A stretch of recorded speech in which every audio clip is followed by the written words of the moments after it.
Hello everyone, kembali bersama saya Tias Cipta. Apa kabar? Saya berharap teman-teman semua senantiasa sehat dan bahagia selalu. Hari ini kita belajar bersama mengenai 10 cara cepat belajar apapun. 10 cara cepat belajar apapun. 1. Usahakan agar kita spend waktu untuk mempelajari suatu bidang keterampilan tertentu. Kalau kita ingin menjadi nomor 1 di dunia, dibutuhkan kira-kira 10.000 jam kita untuk mempelajari satu bidang tertentu agar kita dapat menjadi nomor 1 di dunia yang paling jago dalam bidang tersebut. Tapi kalau kita tidak bermimpi untuk menjadi yang paling jago nomor 1 di dunia, kita bisa cukup hanya mempelajarinya 100 jam. Dengan kita mempelajari satu bidang tertentu selama 100 jam, ya kita belajar dan juga mempraktekkan dengan total kurang lebih 100 jam, maka kita akan jago dalam bidang tersebut. Kita akan expert dan ahli dalam bidang tersebut. Walaupun memang bukan nomor 1 di dunia, tapi kita akan termasuk jago dan ahli dan expert dalam bidang tersebut. Jadi kita perlu untuk spend waktu untuk mempelajari bidang-bidang tertentu, dan spend waktunya itu juga 100 jam misalnya gitu, agar kita dapat expert ahli di bidang tersebut. 2. Pelajarilah hal yang kita memang sukai, yang sesuai dengan passion kita, yang sesuai dengan minat kita, sehingga kita melakukannya bukan terpaksa. Karena kalau kita mengerjakan sesuatu, sebagai contohnya belajar sesuatu karena kita terpaksa, maka itu akan membuat kita menjadi lebih susah dalam mempelajari hal tersebut dibandingkan kalau kita memang suka untuk mempelajari hal tersebut. Kalau kita memang berkeinginan, kita memang passionate akan suatu hal yang kita ingin pelajarin, pasti kita akan sangat senang, kita akan happy, kita akan excited dan bahagia untuk mempelajari hal tersebut. Dan tentunya karena kita antusias, kita yang passionate tentang bidang tersebut yang kita mau pelajarin, pasti kita akan lebih cepat dalam menguasai bidang tersebut. Kita akan lebih cepat bisa dalam mempelajari hal tersebut karena kita memang menyukainya. Jadi pilihlah bidang yang kita memang ingin untuk bisa dan kita memang suka sama bidang tersebut. 3. Agar kita lebih cepat dalam mempelajari bidang tertentu, kita harus sesuaikan dalam belajar itu, kita harus sesuaikan dengan gaya belajarnya kita, karena setiap orang memiliki gaya belajar yang berbeda. Ada yang visual, ada yang auditory, dan ada juga yang kinestetik. Kalau untuk yang orang-orang visual, biasanya lebih cepat belajar apabila melihat, membaca, sebagai contoh membaca buku, seperti itu, membaca e-book, akan lebih cepat gitu. Dan kalau untuk orang-orang yang auditori, lebih cepat mempelajari sesuatu dari mendengar. Jadi lebih cepat mendengar daripada membaca. Sebagai contohnya, mendengar audio dan atau merekam suaranya sendiri, kemudian mendengarkan lagi. Itu untuk orang-orang yang auditori. Sedangkan untuk orang-orang yang kinestetik, lebih cepat belajar dengan bergerak. Baca buku sambil mondar-mandir atau sambil tangannya gerak gitu. Jadi dengan bergerak lebih cepat. Nah, kita perlu tahu kita ini termasuk yang visual atau auditory atau kinestetik. Jadi dengan demikian tentunya akan lebih mempermudah kita untuk mempelajari sesuatu. Kalau saya pribadi lebih ke auditory. Auditory tapi ada visualnya juga gitu. Tapi lebih ke auditory. Jadi saya lebih cepat belajar sesuatu melalui YouTube channel, melalui audio, melalui seminar-seminar seperti itu. Sedangkan kalau untuk orang yang visual mungkin lebih cocoknya itu kalau lihat YouTube channel juga cocok, atau baca buku seperti itu. Ya, jadi kembali lagi nih, lebih ke yang mana gitu gaya belajarnya. Karena itu akan sangat menentukan kita dalam cepat menangkap suatu pembelajaran tertentu. Dan selain itu kita juga harus tahu kita ini lebih cepat belajarnya sendirian atau kita lebih cepat belajarnya bareng teman-teman. Kalau kita lebih cepat belajar atau menangkap informasi atau menangkap pembelajaran itu dengan sendirian, ya kita sendiri aja belajarnya dengan tenang gitu, sehingga kita bisa lebih fokus. Tapi kalau orang yang memang lebih cepat belajarnya dengan kerja kelompok, saling bertukar pikiran, saling berdiskusi, saling sharing, ya sebaiknya temukan orang-orang yang mempunyai visi yang sama, kemudian saling bekerja kelompok gitu, belajarnya bareng-bareng gitu. Jadi lebih cepat untuk menangkap pembelajaran. Yang keempat, kita perlu untuk fokus, kita perlu untuk benar-benar konsentrasi dalam pembelajaran yang kita ingin pelajari. Kalau kita ingin menguasai satu bidang, kita harus benar-benar fokus dalam bidang tersebut, fokus dalam mempelajari bidang tersebut dan benar-benar konsentrasi. Dengan caranya kita bisa silent handphone kita, sehingga kita bisa fokus dalam mempelajari bidang yang kita ingin kuasai. Dan selain itu juga kita bisa setel lagu klasik, sebagai contohnya lagu Mozart, lagu Beethoven, terutama untuk lagu yang untuk belajar, lagu yang khusus memang untuk belajar, untuk membuat lebih konsentrasi, lebih fokus. Nah itu kalau kita menyetel lagu klasik akan membuat kita lebih cepat menyerap informasi, akan membuat kita lebih cepat dalam mempelajari apa yang kita ingin pelajari.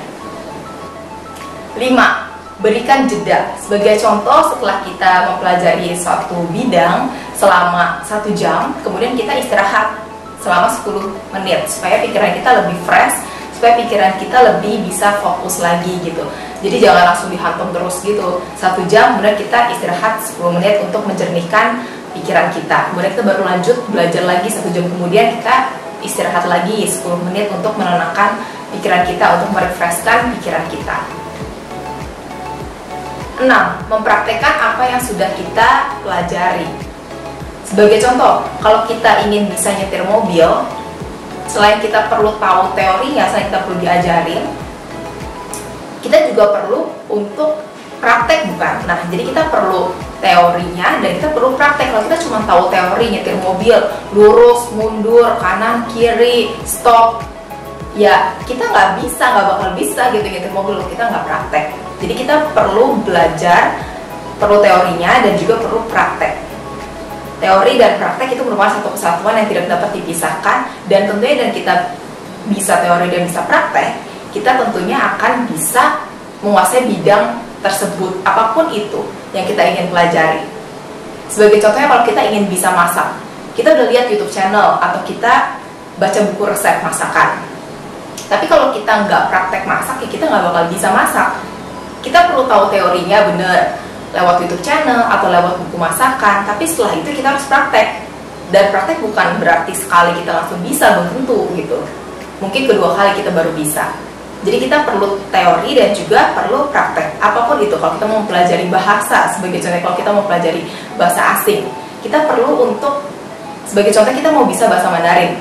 Kalau teman-teman ingin bisa bahasa Mandarin, boleh klik link ini, Chinese with Tias, Chinese with Tias.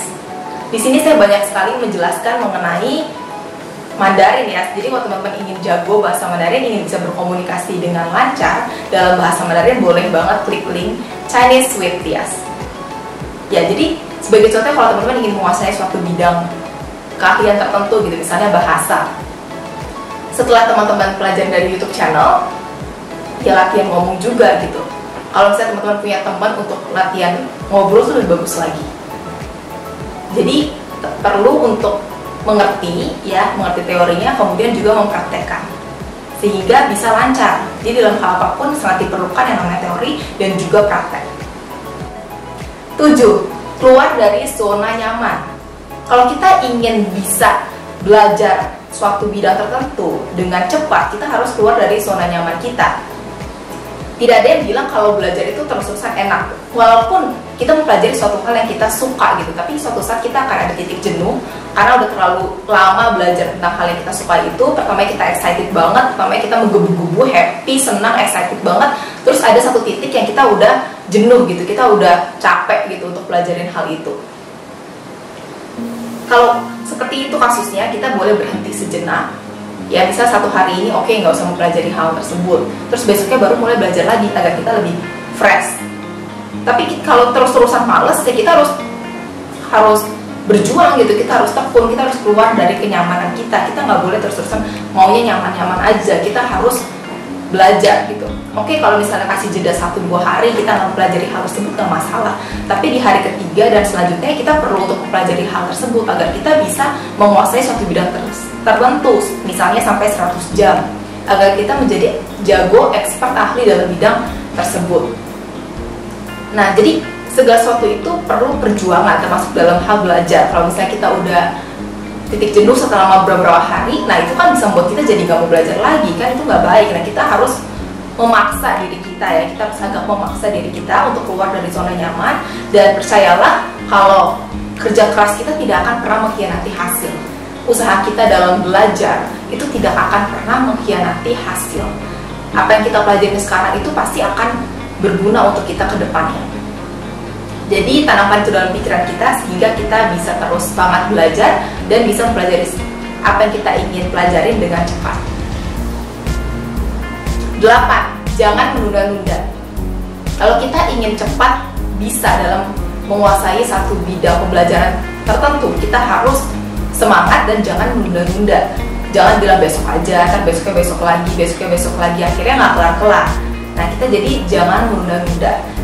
Apa yang kita bisa kerjakan hari ini, apa yang bisa kita pelajari hari ini, kita lakukan, kita pelajari, kita kerjakan. Karena bisa aja hari besok kita bakal ada kesibukan yang lain gitu. Jadi apa yang kita bisa kerjakan di hari ini, apa yang kita bisa pelajari di hari ini, informasi apa yang kita bisa dapatkan di hari ini, sebaiknya kita dapatkan hari ini gitu. Kita harus terus semangat. 9. Mengulang apa yang sudah kita pelajari.